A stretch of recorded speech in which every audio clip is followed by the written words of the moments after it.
जय हिंद दोस्तों, आप लोग का स्वागत है आपके अपने चैनल सिलेक्शन पूरी पर। मैं संजय कुमार आप लोग का स्वागत करता हूं आज की अपनी इस नई क्लास में, जो कि इतिहास से संबंधित है। अगर आज की क्लास आप लोग को अच्छी लगे तो लाइक करें, और जो भी भाई बहन ने अभी तक इस चैनल को सब्सक्राइब नहीं किया है तो चैनल को अवश्य सब्सक्राइब करें।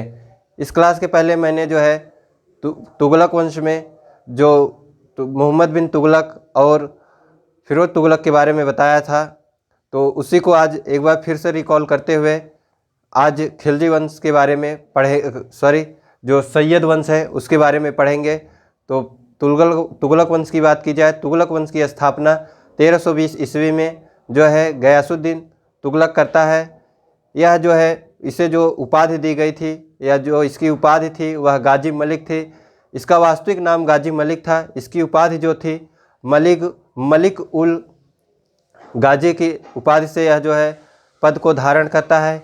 इसके शासनकाल में सबसे प्रमुख कार्य जो था वह था नहरों का निर्माण, जो कि भारत में प्रथम नहरों का निर्माण का कार्य प्रारंभ करने का श्रेय जो है वह गयासुद्दीन तुगलक को जाता है। गयासुद्दीन तुगलक के शासनकाल में एक और प्रमुख कार्य था, वह था तुगलकाबाद नामक नगर की स्थापना करना। इसकी मृत्यु जो है वह 1325 ईस्वी में हो जाती है। इसी के जब यह बंगाल विजय अभियान करके आ रहा था उसी समय इसने जो है चिश्ती संप्रदाय के जो निजामुद्दीन औलिया थे उनको ज़मीन खाली करने को कहा था।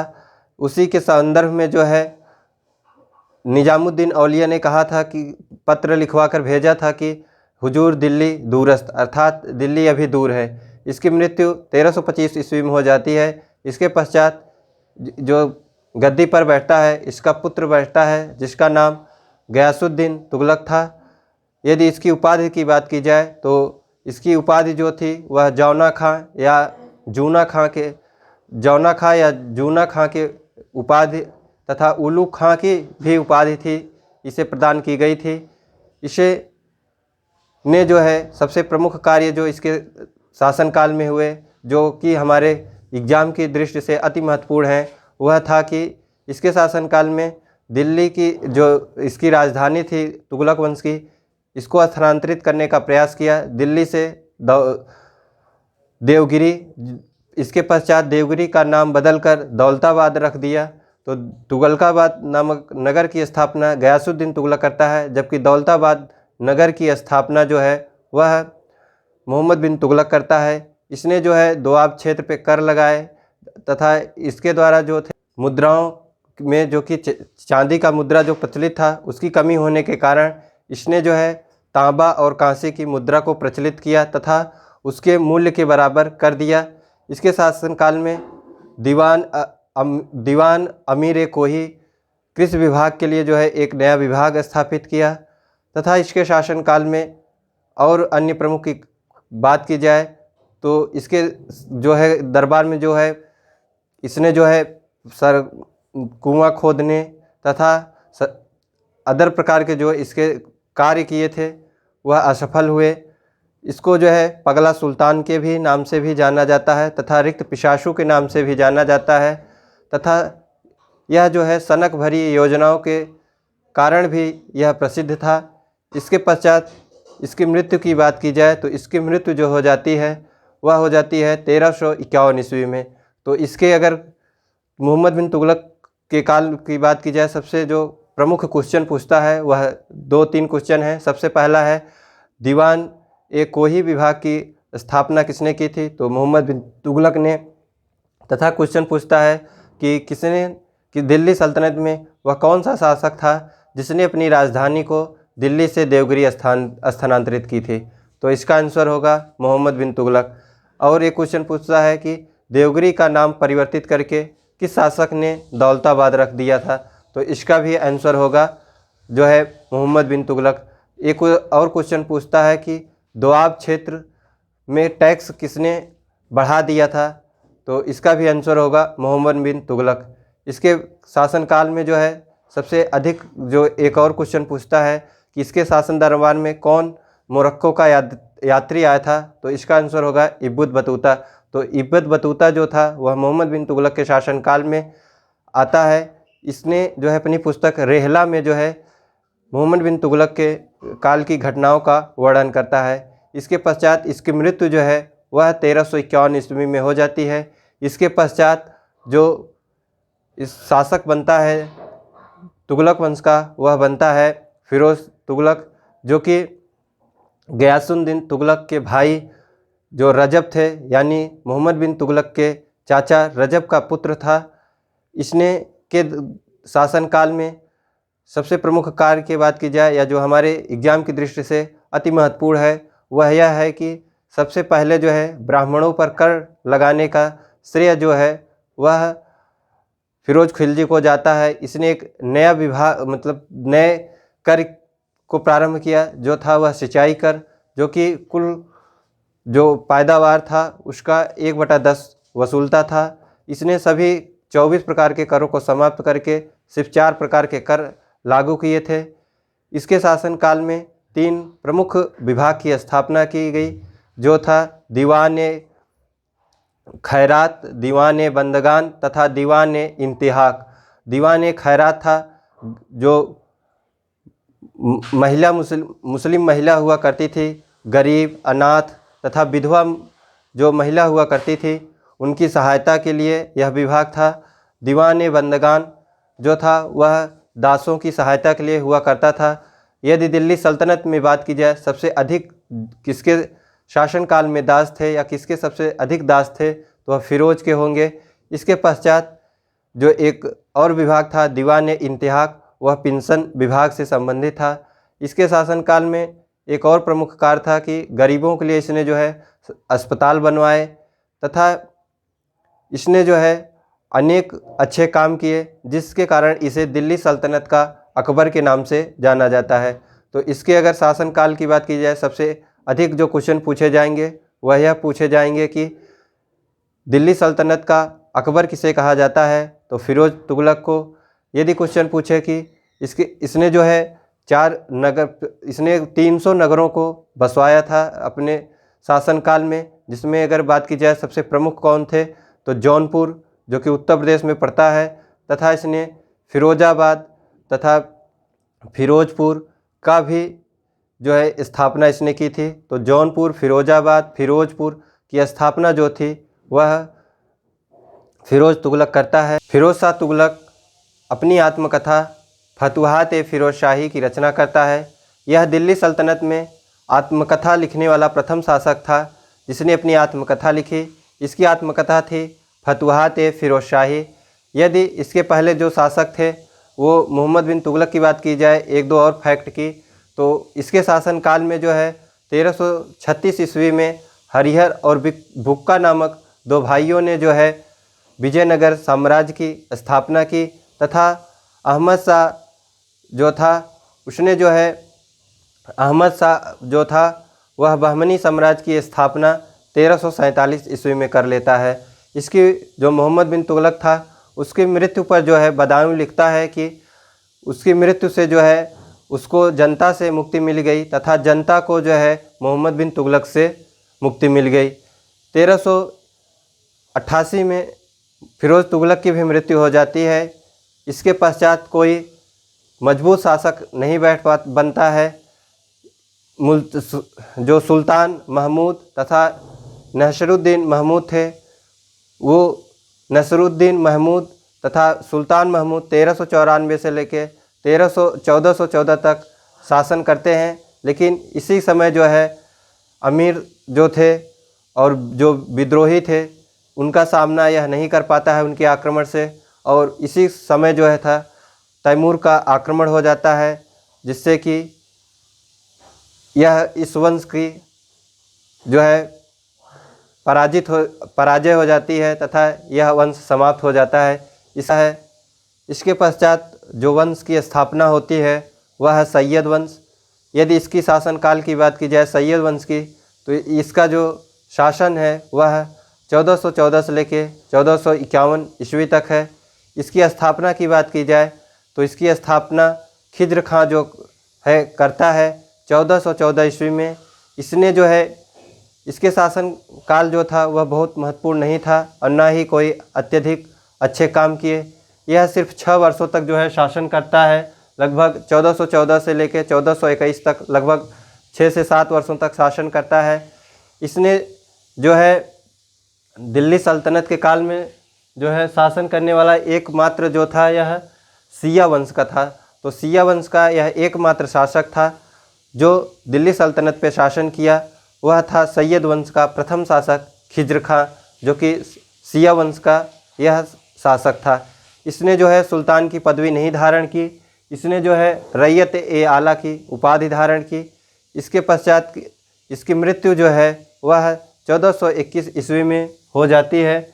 इसके पश्चात जो शासक बनता है वह बनता है मुबारक शाह, जो कि इसका शासनकाल थोड़ा सा लंबा था, लेकिन कुछ खास इसके काल में ही जो कुछ खास हुए जो सैयद वंश में, वह इसी के काल में हुए थे। तो यदि पूछे सैयद वंश में सबसे महत्वपूर्ण शासक कौन था, तो वह था मुबारक शाह। इसकी काल की बात की जाए, यह 1421 से लेकर 1434 ईस्वी तक शासन करता है, जो कि सैयद वंश में सबसे अधिक समय तक शासन जो है यह करता है। इसने जो है सुल्तान की पदवी धारण करता है। इसने जो है नदी के किनारे जो है यमुना नदी के किनारे मुबारकाबाद नगर की स्थापना करता है। तो मुबारकाबाद नामक नगर की स्थापना जो है मुबारक करता है। तो अगर पूछे तुगलकाबाद तो गयासुद्दीन तुगलक, दौलताबाद पूछे तो मोहम्मद बिन तुगलक, तथा अगर क्वेश्चन पूछे कि मुबारकाबाद की स्थापना कौन करता है तो मुबारक शाह करता है। अब आप लोग याद कैसे करेंगे? तो याद करने का सबसे अच्छा ट्रिक यही है कि सबसे पहले है तुगलकाबाद, तो गयासुद्दीन तुगलक से हम लोग याद कर लेंगे गयासुद्दीन तुगलक। उसके बाद एक याद कर लेंगे, उसके बाद जो आता है मोहम्मद बिन तुगलक, तो वह दौलताबाद की स्थापना करता है। और इसमें आप लोग देखेंगे मुबारक है तो मुबारकाबाद की स्थापना मुबारक शाह करता है। इसके शासनकाल में यदि और प्रमुख क्वेश्चन की बात की जाए जो हमारे एग्जाम की दृष्टि से हैं, तो इसके शासनकाल में एक प्रमुख इतिहासकार रहता था, जिसने अपनी इतिहास की पुस्तक एक लिखी है तारीख़ ए मुबारक शाही। तो तारीख़ ए मुबारक शाही जो बुक है वह मुबारक शाह के दरबार में जो एक इतिहासकार थे उनका नाम था याहिया बिन अहमद सरहीनी। तो याहिया बिन अहमद सरहीनी जो थे वो मुबारक शाह के दरबार में थे, तथा इसने जो है अपने नाम के सिक्के प्रचलित करवाए, तथा इसने जो है अपने नाम का खुतबा पढ़वाया। इसकी मृत्यु जो है वह 1434 ईस्वी में हो जाती है। इसके पश्चात जो शासक बनता है वह मोहम्मद शाह बनता है। मोहम्मद शाह की बात की जाए तो यह मुबारक शाह का दत्तक पुत्र था। दत्तक पुत्र का मतलब होता है गोद लिया हुआ। यह जो शासन करता है वह 1434 से लेकर 1445 ईस्वी तक शासन करता है। इसके शासनकाल में कुछ खास नहीं थे, यह एक कमज़ोर शासक था। इसने जो है सबसे महत्वपूर्ण अगर क्वेश्चन की बात की जाए तो इसके शासनकाल में एक प्रमुख वजीर थे जिनका नाम था सखरुल मुल्लक। तो सखरुल जो मुल्लक थे इनके वजीर थे, यही जो है शासन की बागडोर संभाले हुए थे। तो इनका शासनकाल सिर्फ 11 वर्षों तक रहता है, 34 से लेकर 45 तक। इसके पश्चात जो अंतिम शासक बनते हैं वो बनते हैं अलाउद्दीन आलम शाह, जिनका शासनकाल 45 से लेकर 51 तक रहता है।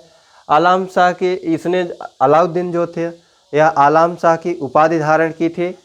इसके शासनकाल में एक लोकप्रिय वाक्य हो गया था, वह था कि देखा शाह ए आलम राज्य दिल्ली के पालक तक।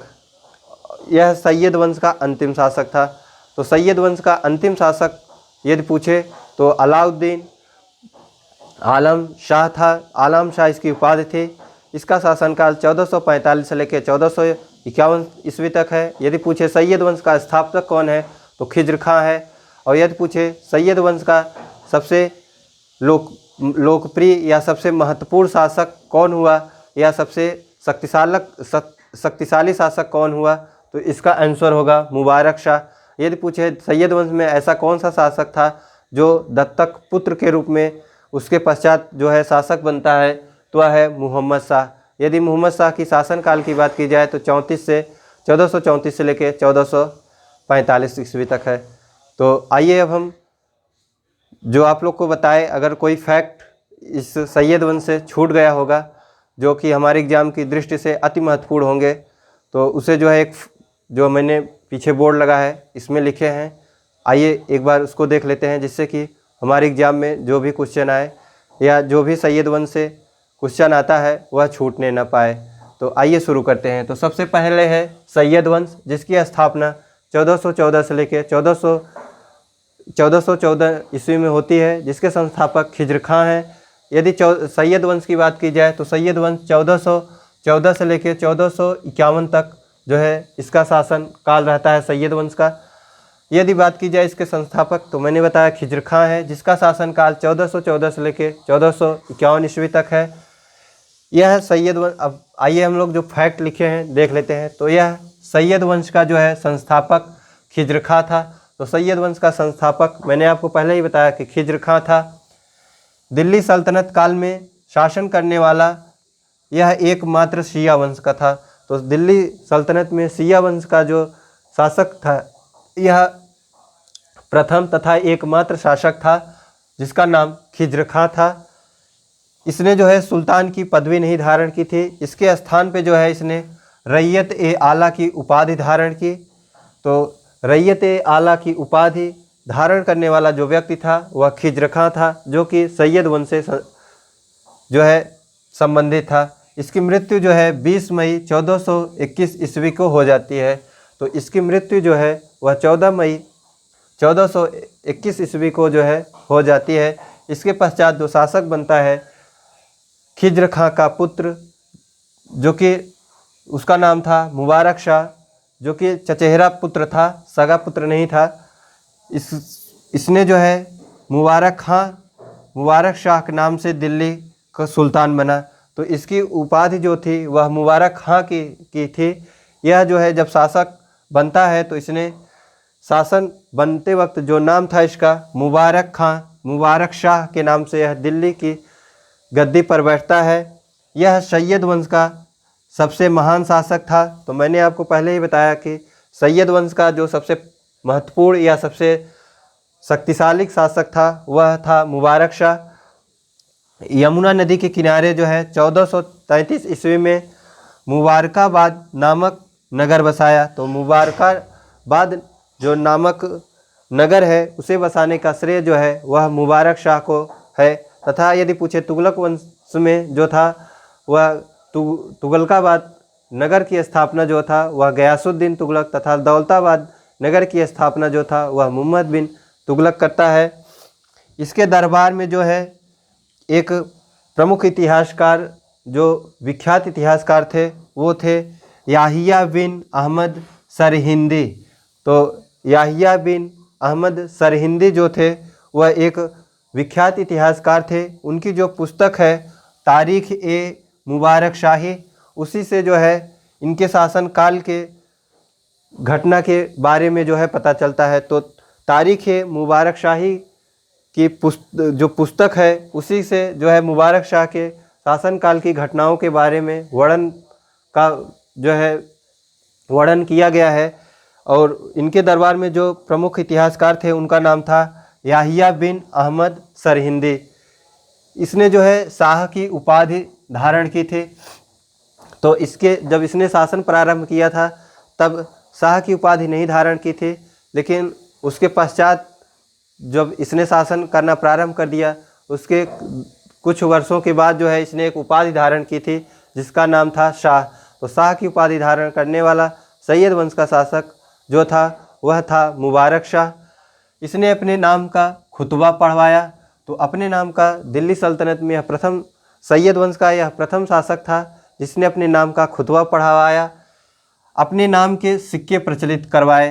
तो इसने जो है अपने नाम के सिक्के भी प्रचलित करवाए। तो सैयद वंश में यह प्रथम शासक था जिसने अपने नाम का खुतबा पढ़वाया तथा अपने नाम का सिक्का प्रचलित करवाया। इसकी मृत्यु जो है वह 1434 ईस्वी में हो जाती है। इसके पश्चात जो शासक बनता है वह बनता है मोहम्मद शाह, जो कि मुबारक शाह का दत्तक पुत्र था। तो यह जो है मुबारक शाह का दत्तक पुत्र था।